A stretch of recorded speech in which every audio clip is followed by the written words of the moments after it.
Sa August 6 na pagkasunduan ng mga senador na aksyonan ang desisyon ng Korte Suprema kaugnay sa impeachment ni Vice President Sara Duterte. At posibleng dito na rin magpasya ang mga senador. Ang katwiran ng mga senador, kailangan din nilang mapag-aralan muna ang desisyon.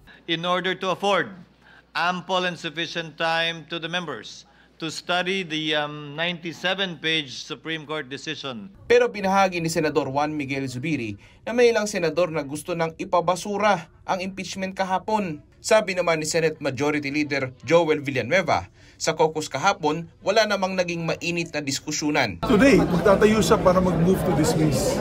Hindi ko nasasabihin. Hindi na magpo-convince as impeachment. Of course, it's the group. Yan naman yung grupo na. Masaya kami kasi very intelligent discussion and may konting tawanan. Yung emotion kasi, I don't know how you would define emotion, pero lahat naman passionate. Pero malaking tanong ngayon kung tatalakayin ba nila ang impeachment bilang Senate Impeachment Court o ordinaryong plenaryo na lang ng Senado. Depende sa desisyon sa August 6.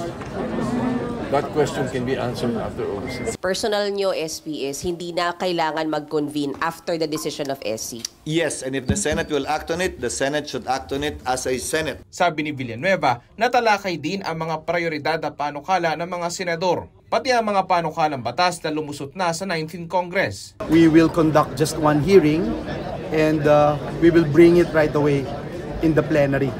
So that's the general rule. Siyempre may mga exemptions if it is a controversial bill. Daniel Manalastas para sa Pambansang TV sa Bagong Pilipinas.